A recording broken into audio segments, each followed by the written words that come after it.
नमस्कार, आप देख रहे हैं आवाज। मैं हूं वीना सिंह।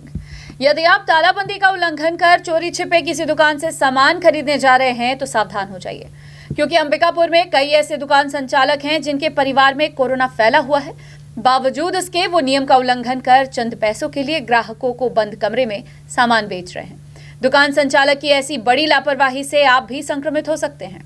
कहते हैं कि किसी किसी के लिए जान से भी ज्यादा बड़ा पैसा होता है। ऐसे लोग पैसे के लिए आपकी जान जोखिम में डालकर कुछ भी कर सकते हैं। हम ऐसा इसलिए कह रहे हैं क्योंकि अंबिकापुर शहर में कुछ ऐसे व्यापारी हैं जो चंद पैसों के लिए ग्राहकों की जान जोखिम में डाल रहे हैं और कोरोना संक्रमण के चेन को तोड़ने के बजाय संक्रमण को विस्तार देने में लगे हुए हैं। दरअसल अंबिकापुर शहर में एक ऐसा मामला सामने आया है जहां कुछ दुकानदारों के परिजन कोरोना से संक्रमित पाए गए हैं। बावजूद इसके दुकानदार बंद कमरों में ग्राहकों को सामान बेच रहे हैं। ऐसे लोगों के खिलाफ प्रशासन लगातार चालानी कार्यवाही कर रहा है। बावजूद इसके गैर जिम्मेदार दुकान संचालक सुधरने का नाम नहीं ले रहे हैं। चंद रुपयों के लिए दुकानदार ग्राहकों को इस बात की जानकारी भी नहीं दे रहे हैं कि उनके परिवार के सदस्य कोरोना संक्रमित हैं और वे ग्राहकों को अपने घर या दुकान बुलाकर बंद कमरों में सामान बेच रहे हैं। ऐसे में ये गैर जिम्मेदार दुकानदार कोरोना कैरियर का काम भी कर रहे हैं। खुद तो संक्रमित हो ही रहे हैं, वहीं ग्राहकों को भी संक्रमित करने में लगे हुए हैं। इधर तालाबंदी का कड़ाई से पालन करने के लिए प्रशासन ने अपनी पूरी ताकत झोंक दी है, लेकिन ऐसे दुकानदार प्रशासन की मेहनत को चौपट करने में लगे हुए हैं। एक ये भी वजह है कि तालाबंदी के बाद भी शहर में कोरोना संक्रमित कम होने का नाम नहीं ले रहे हैं और इन गैर जिम्मेदार दुकानदारों की वजह से जिले में लॉकडाउन की अवधि बढ़ रही है, जिसका नुकसान तालाबंदी का पालन करने वाले दुकानदारों को उठाना पड़ रहा है। बहरहाल आप भी ऐसे दुकानदारों से सतर्क रहिए जो संक्रमित होने के बावजूद आपको बंद कमरों में सामान बेच रहे हैं। इन दुकानदारों की लापरवाही की वजह से आप भी कोरोना से संक्रमित हो सकते हैं और दूसरों को भी संक्रमित कर सकते हैं। हाँ, इस तरह की शिकायत एक निगम क्षेत्र में मिली थी।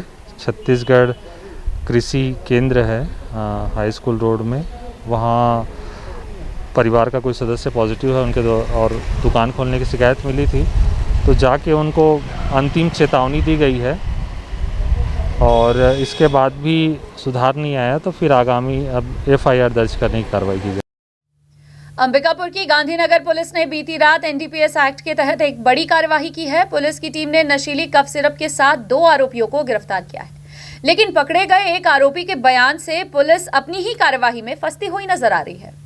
अंबिकापुर की गांधीनगर पुलिस ने शनिवार की रात एक NDPS एक्ट के तहत बड़ी कार्यवाही को अंजाम दिया है। पुलिस की टीम ने मुखबिर की सूचना के आधार पर सरगुजा एवं सूरजपुर जिले के सीमा से 2 युवकों को नशीली कफ सिरप के साथ गिरफ्तार किया है। पुलिस ने आरोपियों के पास से 240 नग प्रतिबंधित कफ सिरप बरामद की है। दरअसल गांधीनगर पुलिस को मुखबिर से सूचना मिली कि बस के जरिए बनारस से नशीली कफ सिरप की खेप अंबिकापुर आ रही है। इस प्रतिबंधित कफ सिरप को सूरजपुर निवासी युवकों ने मंगाया है। सूचना के आधार पर पुलिस की टीम ने कालीघाट अजुर्मा के पास घेराबंदी कर 2 युवकों को कफ सिरप के साथ धर दबोचा, जबकि पुलिस के मुताबिक कार सवार शोएब खान नाम का एक युवक मौके से फरार हो गया। वहीं पकड़े गए 2 युवकों की शिनाख्त सूरजपुर निवासी जोगेंद्र प्रजापति एवं मनोज गुप्ता के रूप में हुई है। इन 2 आरोपियों के खिलाफ पुलिस NDPS एक्ट के तहत कार्रवाई कर उन्हें न्यायिक रिमांड में पेश कर चुकी है। गांधीनगर पुलिस द्वारा जारी किए गए प्रेस विज्ञप्ति के मुताबिक फरार हुए कार सवार आरोपी शोएब खान की पुलिस तलाश कर रही है। पुलिस के मुताबिक ये कार शोएब खान की है, लेकिन पकड़े गए आरोपी मनोज गुप्ता का कहना है कि जिस कार से शोएब खान को फरार होना पुलिस बता रही है वो कार उसकी है। आरोपी मनोज गुप्ता ने बताया कि योगेंद्र प्रजापति ने उसे फोन कर मदद के लिए बुलाया था। मनोज गुप्ता अपनी कार से आरोपी जोगेंद्र प्रजापति से मिलने पहुंचा। इससे पहले पुलिस ने उसे पकड़ लिया था। पुलिस को देख वो वापस अपने घर लौट रहा था, जिसका पीछा करते हुए गांधीनगर पुलिस सूरजपुर जिले में पहुंच गई। इसी दौरान आरोपी मनोज गुप्ता की कार अनियंत्रित होकर सूरजपुर नया रेस्ट हाउस के पास पलट गई, जिसके बाद पुलिस उसे भी पकड़कर गांधीनगर थाने लेकर आ गई। सूत्रों के मुताबिक जिस कार से आरोपी शोएब खान को फरार होना पुलिस बता रही है वो कार सड़क दुर्घटना के बाद सूरजपुर थाने में खड़ी है। बहरहाल गांधीनगर पुलिस की NDPS एक्ट के तहत ये तो एक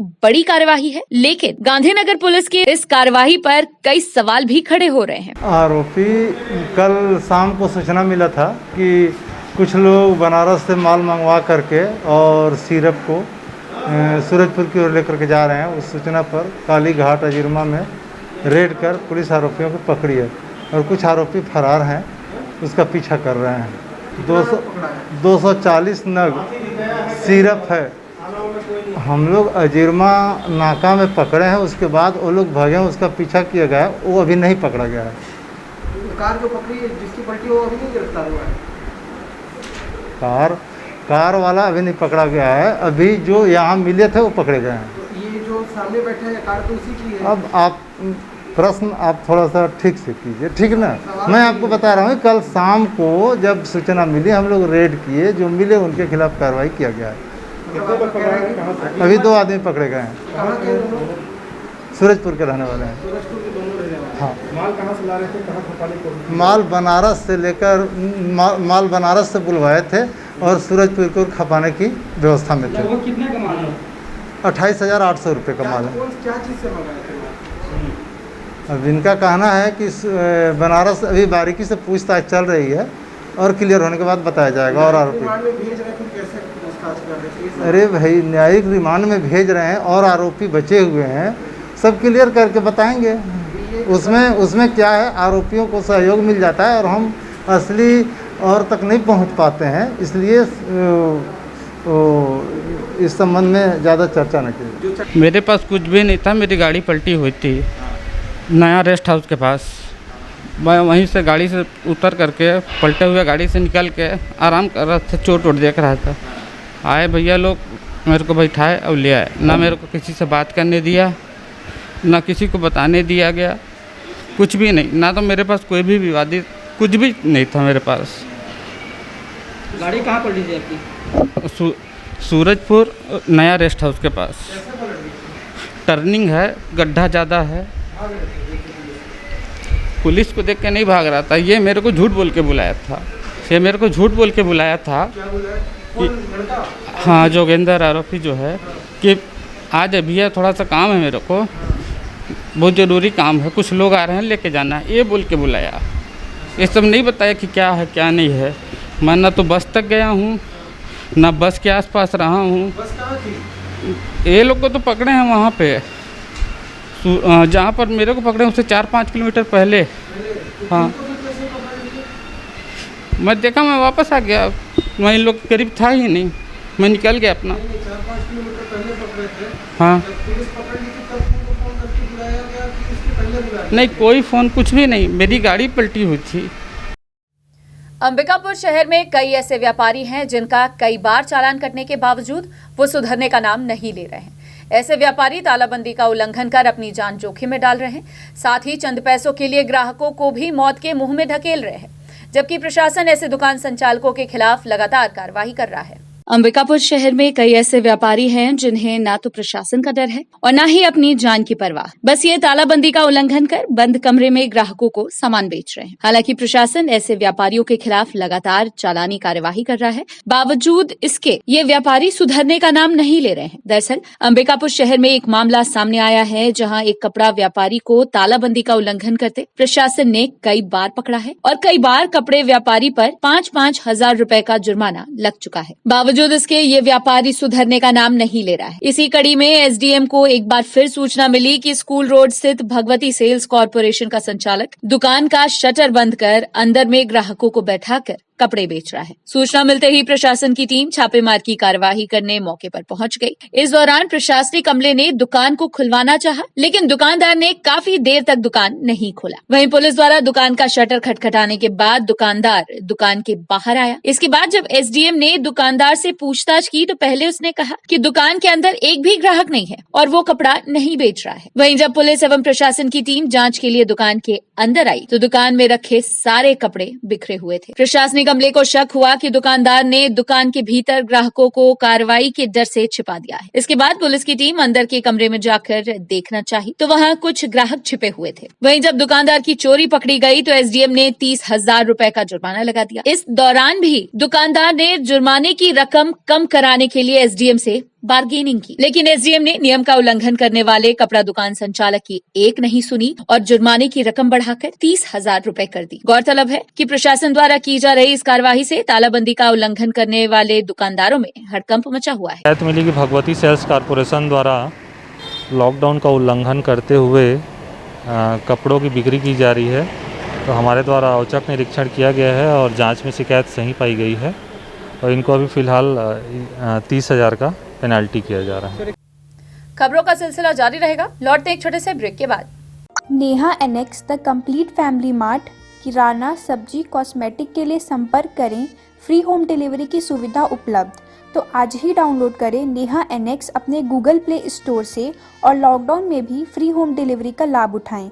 address Neha annex complete family mart, पुराना bus stand, Ambikapur. Mobile number 7000593319। प्यूरल केयर 2011 से निरंतर अपनी सेवाएं प्रदान करते आ रहे हैं। यहाँ पर आपको मिलता है प्योर मिल्क और सभी मिल्क प्रोडक्ट्स। आप हमारे प्रोडक्ट्स को हमारे किसी भी नज़दीकी प्यूरल केयर शाखा से अथवा हमारे प्यूरल केयर ऐप को प्ले स्टोर से डाउनलोड करके प्राप्त कर सकते हैं। हमारा कस्टमर केयर नंबर है 8871110770।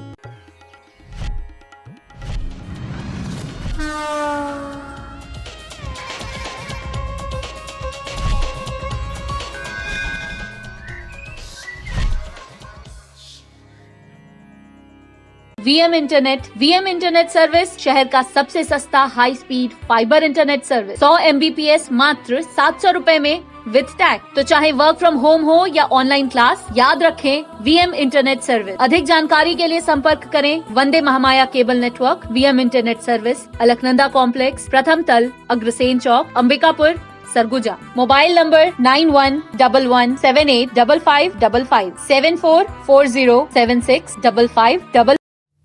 ब्रेक के बाद आपका स्वागत है। बढ़ते हैं अगली खबर की ओर। तालाबंदी की वजह से अंबिकापुर शहर के लोग अपने घरों में कैद हैं, लेकिन स्वच्छता दीदी लोगों के घरों से गीला और सूखा कचरा उठाने में जुटी हुई हैं। यही नहीं, इस बीच स्वच्छता बहनों ने गीले और सूखे कचरे से 90,000 रुपए मूल्य के 900 क्विंटल जैविक कंपोस्ट खाद का निर्माण भी कर लिया है।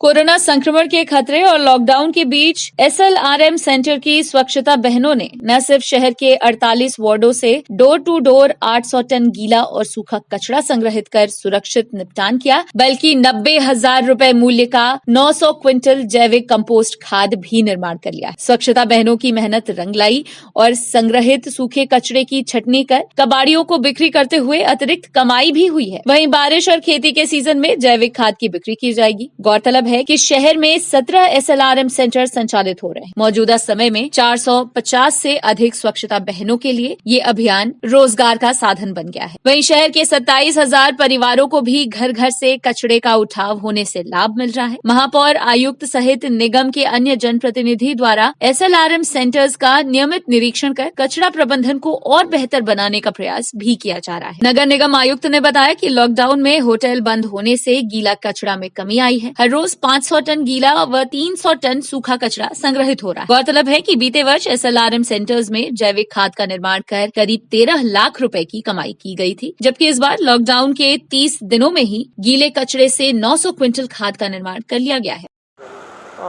जो हमारा पहले का गोबर खरीदी हुआ था, उसको सारे गोबर को हमने खाद बनाने के लिए प्रोसेस में ले लिया था, तो लगभग वो पूरा हमारा खाद बन गया है। अब उसको छान के पैकेज करके और उसको सेल आउट कर रहे हैं, और हमारा प्रयास यही है कि बारिश आने से पहले वो पूरा का पूरा खाद हमारा पैकेज बन जाए और उसके बाद उसको हम सेल आउट कर लें। इसके अलावा जो अगला 3 महीना 4 महीना जो हमारा बारिश का मौसम होता है, उसमें भी हमको गोबर खरीदी होती है और खाद बनाने की प्रक्रिया चलती है। तो हमारे पिट बने हुए हैं जिसमें शेड लगा हुआ है। कुछ जगह पे मैंने देखा है कि कुछ पिट और शेड की कमी है, तो वो मैंने इंजीनियर्स को निर्देशित किया है कि वहाँ पे पिट बनाए जाएँ और शेड लगाया जाए, और बारिश से पहले हम उसको पूरा प्रयास कर रहे हैं कि उसको हम लोग बना के और उसकी तैयारी कर लें। छत्तीसगढ़ शासन की सबसे महत्वपूर्ण योजना है गोधन न्याय योजना। इसके तहत हमारे यहाँ 4 सेंटर हैं। चारों सेंटर में गोबर खरीदी होकर और खाद निर्माण का काम चल रहा था। अभी आज मैंने जो हमारा घुटरापारा गौठान है और ये बस स्टैंड में जो हमारा गोधन खरीदी केंद्र है, वहाँ मैंने निरीक्षण किया। दोनों जगह पे खाद निर्माण की प्रक्रिया चल रही है। जो हमारी स्वच्छता दीदियाँ हैं वो सभी खाद को निकालने में व कंपोस्ट को और उसको पैकेजिंग करने में लगी हुई है। अभी हमारे पास करीब 1100 से 1200 कुंटल खाद का निर्माण हो गया है और उनकी छनाई और पैकेजिंग चल रहा है, और इसको जल्द से जल्द सेल आउट करने के लिए हम लोग प्लान कर रहे हैं। सरगुजा जिले में तीसरे दौर का लॉकडाउन 16 मई से शुरू हो गया है, जो 31 मई तक जिले भर में प्रभावशाली रहेगा। इस दौरान पहले के नियमों के मुताबिक दूध, फल, सब्जी, अंडे और ग्रोसरी की बिक्री तय समय में प्रशासन की गाइडलाइन के मुताबिक हो सकेगी। वहीं शहरी क्षेत्र में तालाबंदी का पालन करने के लिए प्रशासन और भी सख्त हो गया है। प्रशासनिक अमले ने रविवार को शहर के कई स्थानों पर दबिश देकर कार्रवाई की है। दरअसल कुछ दिनों से देखने को मिल रहा है कि फल और सब्जी वाले एक ही जगह पर दुकान और ठेला लगाकर शहर की सड़कों पर खड़े रहते हैं, जिस वजह से ग्राहकों की भीड़ लगने लगती है। ऐसे में कोरोना संक्रमण के फैलने का खतरा भी बना रहता है। इसे देखते हुए प्रशासनिक अमला रविवार को शहर की सड़कों पर कार्रवाई करने के लिए उतरा हुआ था। इस दौरान कुछ लोगों के खिलाफ कार्रवाई भी की गई, साथ ही कुछ ठेला संचालकों को समझाइश देकर छोड़ दिया गया। देखिए, कुछ ऐसे स्थल हैं अंबिकापुर में जहां अक्सर सब्जी वाले और फल वाले एकत्र हो जाते हैं और एक जगह इकट्ठे होने के कारण जो ग्राहक है वो भी आकर यहाँ इकट्ठा होते हैं। इस प्रकार अधिक लोगों के एक जगह एकत्र होने से कोरोना का संक्रमण बढ़ने का डर रहता है, इसीलिए इनको समझाइश दी जा रही है और नहीं मानने पर ऐसे फल और सब्जी विक्रेता जो एक जगह एक स्थान पर एकत्र हो जा रहे हैं उन्हें चालानी कार्रवाई भी की जा रही है। और मैं आप लोग के चैनल के माध्यम से इस तरह के सभी फल सब्जी विक्रेताओं को अपील करना चाहता हूं कि वो लोगों के घर घर तक जाकर फल सब्जी आदि का विक्रय करें, ताकि लोगों को भी अपने घर से ना निकलना पड़े और उनके घर के सामने ही उन्हें फल सब्जी मिल जाए। कोविड अस्पताल की निगरानी के लिए सूरजपुर कलेक्टर ने वार्ड के अंदर सीसीटीवी कैमरा लगवाया है। वहीं अब सीसीटीवी कैमरे के माध्यम से प्रशासनिक अमला अस्पताल की व्यवस्थाओं की 24 घंटे निगरानी करेगा, ताकि मरीजों की समस्या को दूर किया जा सके। सूरजपुर कलेक्टर रणवीर शर्मा की पहल पर कोविड अस्पताल में सीसीटीवी कैमरा लगवाया गया है। वहीं अब कोविड अस्पताल के भीतर की हर गतिविधि पर प्रशासन की नजर बनी रहेगी, जबकि खुद कलेक्टर मोबाइल के माध्यम से मरीजों से बात कर मॉनिटरिंग करते रहेंगे। इसके अलावा कलेक्टर ने एक और बड़ा निर्णय लिया है। मरीजों की बढ़ती संख्या को देखकर कलेक्टर ने कोविड अस्पताल में 24 घंटे एक डॉक्टर की ड्यूटी लगाने का निर्देश दिया है। इसके अलावा अस्पताल की निगरानी के लिए 24 घंटे तहसीलदार की ड्यूटी अस्पताल के बाहर लगाई गई है। दरअसल कलेक्टर को लगातार शिकायत मिल रही थी कि कोविड अस्पताल में मरीजों को सही उपचार नहीं मिल पा रहा है। वहीं अस्पताल के भीतर की व्यवस्था भी काफी खराब है। मरीजों की समस्या और अस्पताल की व्यवस्था को दुरुस्त करने के लिए सूरजपुर कलेक्टर ने ये निर्णय लिया है। वहीं अब सीसीटीवी कैमरा लगने के बाद प्रशासनिक अधिकारी के 24 घंटे निगरानी कर स्थिति का जायजा लेते रहेंगे। वहीं कलेक्टर रणवीर शर्मा ने कहा कि हमारा प्रयास है कि हर किसी का इलाज अच्छे से हो सके और किसी भी मरीज को परेशानियों का सामना न करना पड़े। इसके अलावा कलेक्टर ने अभी से तीसरी लहर से निपटने के लिए तैयारियां भी शुरू कर दी हैं। साधु राम विद्या मंदिर में प्रशासन के द्वारा अतिरिक्त 100 बेड की व्यवस्था की गई है। यहाँ सिर्फ कोरोना संक्रमित बच्चों का इलाज किया जाएगा। वक्त है एक और छोटे से ब्रेक का, जल्द लौटते हैं। Neha annex the complete family mart, किराना, सब्जी, कॉस्मेटिक के लिए संपर्क करें। फ्री होम डिलीवरी की सुविधा उपलब्ध। तो आज ही डाउनलोड करें नेहा एनेक्स अपने गूगल प्ले स्टोर से और लॉकडाउन में भी फ्री होम डिलीवरी का लाभ उठाएं। Address Neha annex complete family mart, पुराना bus stand, Ambikapur. Mobile number 7000593319। प्यूरल केयर 2011 से निरंतर अपनी सेवाएं प्रदान करते आ रहे हैं। यहाँ पर आपको मिलता है प्योर मिल्क और सभी मिल्क प्रोडक्ट्स। आप हमारे प्रोडक्ट्स को हमारे किसी भी नज़दीकी प्यूरल केयर शाखा से अथवा हमारे प्यूरल केयर ऐप को प्ले स्टोर से डाउनलोड करके प्राप्त कर सकते हैं। हमारा कस्टमर केयर नंबर है 8871110770।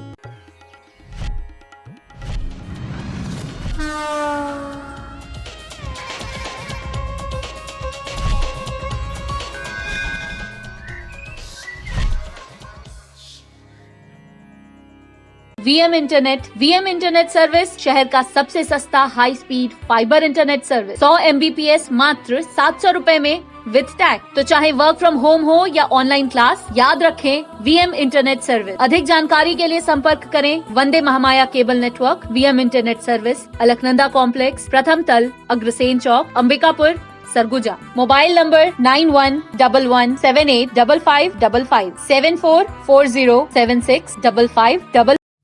ब्रेक के बाद आपका स्वागत है। मेडिकल कॉलेज अस्पताल अंबिकापुर में कोरोना संक्रमित मरीजों के मौत का आंकड़ा थमने का नाम नहीं ले रहा है और अब सरगुजा में मृत्यु दर 2 और 3% से बढ़कर 10% तक पहुंच गया है। वहीं इन बढ़ते आंकड़ों की वजह से अस्पताल प्रबंधन की चिंताएं भी बढ़ गई हैं। इधर अस्पताल प्रबंधन बढ़ते मौत के आंकड़ों पर समीक्षा करने के लिए मजबूर हो गया है। अंबिकापुर मेडिकल कॉलेज अस्पताल सरगुजा संभाग का सबसे बड़ा अस्पताल तो है ही, साथ ही साथ कोरोना के इस दौर में यहाँ अलग से कोविड वार्ड संचालित हो रहा है, जहाँ कोरोना संक्रमण के शुरुआती दौर से लेकर अब तक करीब 2600 मरीज उपचार के लिए भर्ती हो चुके हैं। इन मरीजों में से 2050 मरीज कोरोना से जंग जीत चुके हैं और घर वापस लौट चुके हैं, जबकि अस्पताल प्रबंधन द्वारा करीब 120 गंभीर मरीजों को बेहतर इलाज के लिए दूसरे अस्पतालों में रेफर किया गया है। वहीं इलाज के दौरान मेडिकल कॉलेज अस्पताल में 270 कोरोना संक्रमित मरीजों की अब तक मौत हो चुकी है। गंभीर बात यह है कि जिन संक्रमितों की मौत हुई है उनमें 110 की उम्र 60 साल से ज्यादा थी, जबकि 160 ऐसे मरीज थे जिनकी उम्र 30 से 60 साल के बीच की थी। यही नहीं, कोरोना की दूसरी लहर में 30 से कम करीब 13 और 30 से 40 के बीच करीब 25 लोगों ने भी दम तोड़ा है। हमारे Covid dedicated Covid treatment centre में अभी तक लगभग 2600 मरीज हमारे भर्ती हुए हैं। उनमें से ठीक होने की संख्या काफ़ी ज़्यादा है। इसमें से 2050 ठीक हुए हैं। उनमें से लगभग 150 के आसपास हमने दूसरे हायर सेंटर रेफ़र किए हैं। तो इस तरह से देखें तो हमारा जो मोर्टलिटी रेट भी कम है और अभी तक इतने में केवल 270 के आसपास मरीजों का मृत्यु हुआ है अलग अलग क्रिटिकल कंडीशंस में। और ये पूरा डाटा पूरे डिवीज़न का है, केवल अंबिकापुर का नहीं है, क्योंकि यहाँ पर सभी डिवीज़न से, चाहे वो जसपुर से हो चाहे सूरजपुर से हो, वो सभी का मिला के ये डाटा है। और हम कोशिश कर रहे हैं, अभी पिछले जो दूसरे वेव आया उसमें थोड़ी गंभीरता जो, और ख़ासकर यंग पेशेंट हमारे काफ़ी उसमें से कंडीशन, उसमें से हम लोगों ने ये निष्कर्ष भी निकाला था कि ये क्यों यंग लोग तो कोविड पॉजिटिव हो रहे हैं लेकिन उसकी मृत्यु क्यों हो रहा है। तो हम लोग कुछ ऐसे पाए कि जो दूसरे जगह से रिफ़र होकर जो मरीज आते हैं वो उसमें ज़्यादा संख्या थी। तो हो सकता है वो ट्रांसपोर्ट, उसमें हमने इस चीज़ को रखा भी था मीटिंग में कि यदि हमको लगता है कि मरीज की गंभीर स्थिति गंभीर होने के पहले यदि उसको शिफ्ट कर दिया जाए तो शायद हम उसको पहले से कुछ ज़्यादा बेहतर कर पाएंगे। अस्पताल प्रबंधन के लिए चिंता का विषय ये बना हुआ है कि कोरोना की पहली लहर के दौरान जो डेथ रेट 2 से 3% थी, वो अब बढ़कर 10% तक पहुंच चुकी है। दूसरी लहर में युवाओं की मौत से स्वास्थ्य महकमे में हड़कंप मचा हुआ है। यही कारण है कि मेडिकल कॉलेज अस्पताल प्रबंधन ने बढ़ते मौत के मामले को लेकर समीक्षा शुरू कर दी है। इधर अस्पताल प्रबंधन का कहना है कि मेडिकल कॉलेज अस्पताल में पूरे संभाग के मरीज इलाज कराने पहुंच रहे हैं। ऐसे में कई मरीजों की स्थिति यहाँ लाते लाते खराब हो जाती है, जिस वजह से युवाओं की मौत भी हो रही है। वहीं कई मरीजों को पहले से कई गंभीर बीमारियां भी रहती हैं। ये भी एक बड़ा कारण है कि कोरोना से संक्रमित होने के बाद ऐसे मरीज जिंदगी से जंग हार जाते हैं। गौरतलब है कि प्रबंधन की समीक्षा में इस बात का भी खुलासा हुआ है कि अब तक जितनी मौतें हुई हैं उनमें से 188 पुरुष और 81 महिलाएं शामिल हैं। पहले जो स्थिति थी वो लगभग हमारे 2 या 3% की थी मोर्टलिटी रेट, लेकिन अभी पिछले 2 महीने से इसमें काफ़ी वृद्धि हुई है, 5% की वृद्धि हुई है, जिसको हम लोग लगातार कोशिश कर रहे हैं। आज भी हमारे पास पूरी टीम जो हमारा कोविड ट्रीटमेंट था उसमें डेथ रिव्यू किए हैं। डेथ रिव्यू में केवल हम लोग उस पॉइंट को ज़्यादा लिए हैं कि जो यंग एज ग्रुप है और कम समय में कैसे उनकी मृत्यु हुआ, उसमें से काफ़ी चीज़ें निकल के आई है हमारे पास। और इसमें पुरुषों की संख्या भी काफ़ी ज़्यादा है महिलाओं के कंपेयर में। तो कुछ ऐसे निष्कर्ष आए हैं जिसको हम लोग कंटिन्यूस रिव्यू किए हैं। अभी हम लोग इस महीने का डेथ रिव्यू आज किए हैं और हमने ये भी निर्देश दिए हैं कि ये हर हफ्ते होना चाहिए, ताकि हम उस जो मृत्यु होने वाले की अपन स्टडी कर सकें कि उसमें और क्या बेहतर कर सकते हैं। बहरहाल मेडिकल कॉलेज अस्पताल में हुए मौत के आंकड़े बताते हैं कि कोरोना की दूसरी लहर कितनी भयावह है। इसलिए जरूरी है कि अस्पताल में भर्ती होने की वजह की बजाय नागरिक 2 गज की दूरी और मास्क लगाना जरूरी है का पालन करते हुए कोरोना संक्रमण से बचे रहें। आवाज के लिए अंबिकापुर से सोनू केदार की रिपोर्ट। सरगुजा जिले के ग्रामीण क्षेत्रों में इन दिनों संक्रमित मरीजों की संख्या में तेजी से इजाफा हुआ है। यही वजह है कि ग्रामीण क्षेत्रों में बनाए गए जांच केंद्रों में संभावित मरीजों की भीड़ जमकर उमड़ रही है। इस दौरान जांच कराने पहुंचने वाले लोगों और स्वास्थ्य कर्मियों को भी भारी दिक्कतों का सामना करना पड़ रहा है। सरगुजा जिले में कोरोना के फैलते संक्रमण का अंदाजा इस बात से लगाया जा सकता है कि कलेक्टर संजीव कुमार झा को 31 मई तक लॉकडाउन बढ़ाना पड़ा। वहीं 13 अप्रैल से लगे तालाबंदी के दौरान काफी कुछ परिवर्तन भी देखने को मिला है। दरअसल तालाबंदी का सकारात्मक असर शहरी क्षेत्र में पड़ा है। इस अवधि के दौरान शहरी क्षेत्र में संक्रमित मरीजों की संख्या कम हुई है, लेकिन जितनी तेजी से शहरी क्षेत्र में संक्रमित मरीजों की संख्या में कमी आई है, उतनी ही तेजी से ग्रामीण क्षेत्रों में कोरोना संक्रमण ने पैर पसारा है। आलम यह है कि शहरी क्षेत्र की अपेक्षा ग्रामीण क्षेत्रों में संक्रमित मरीज अधिक मिल रहे हैं। इसके पीछे की बड़ी वजह भी निकलकर सामने आई है। दरअसल ग्रामीण क्षेत्रों में लोगों द्वारा बरती जा रही लापरवाही और वैवाहिक कार्यक्रमों की वजह से संक्रमित मरीजों की संख्या में इजाफा हुआ है। इधर अब ग्रामीण क्षेत्रों में संक्रमण पर काबू पाने के लिए प्रशासनिक अमला शहरी क्षेत्र की तर्ज पर संक्रमण को रोकने के लिए रणनीति बनाकर कार्य कर रहा है। गाँव में पैर पसारते कोविड संक्रमण का अंदाजा इस बात से लगाया जा सकता है कि लखनपुर स्थित सामुदायिक स्वास्थ्य केंद्र में कोरोना जांच के लिए संभावित मरीजों की तादाद बढ़ गई है। इनमें से ज्यादातर संभावित मरीज संक्रमित पाए जा रहे हैं। इन सबके बीच ग्रामीण क्षेत्रों में बनाए गए जांच सेंटर्स में अव्यवस्था भी देखने को मिल रही है। जांच कराने पहुंचने वाले लोगों को भारी दिक्कतों का सामना भी करना पड़ रहा है। दरअसल लखनपुर सामुदायिक स्वास्थ्य केंद्र में खुले आसमान के नीचे लोग कतार लगाकर जांच कराने को मजबूर है। वहीं स्वास्थ्य कार्यकर्ताओं को भी इस दौरान परेशानियों का सामना करना पड़ रहा है। स्वास्थ्य कर्मी अपनी जान जोखिम में डालकर भीषण गर्मी के बीच लोगों की सेवा में जुटे हुए, बावजूद इसके स्वास्थ्य विभाग इस ओर ध्यान नहीं दे रहा। ये जो हमारी जो जैसे आप देख रहे हैं हमारे कोविड टीम है, जो एंटीजन या टेस्ट करने वाली टीम है, ये हमारा मान के चलिए जब से कोविड शुरू हुआ है तब से लेके आज दिनांक तक कंटिन्यू पूरे लगन के साथ में अपने निर्धारित समय में बिल्कुल लगन के साथ में काम कर रहे हैं। और क्या बोले, मतलब किसी प्रकार का कोई झंझट नहीं, कोई लफड़ा नहीं। और ये मेन हमारे पास ये हुआ था कि आज तक कोई हमारे जो कार्यकर्ता लोग पॉजिटिव नहीं हुए। हाँ, ये है कि प्रोफाइलैक्सिस मेडिसिन और ये सब वगैरह लेते रहते हैं, ये है। और बड़ी लगन के साथ में काम कर रहे हैं और सबके सब लगे हुए हैं। कितने घंटा काम करते हैं सर? अभी मान के चलिए अभी 8-10 बजे शुरू करते हैं हम लोग जांच करने के लिए। 3 बजे तक तो हम लोग करते ही हैं। 3 बजे के बाद में हम लोग पैकिंग शुरू करते हैं। 3 बजे के बाद यदि इसके बावजूद भी अगर कोई ऐसा आ गया तो एंटीजन तो कर ही देते हैं।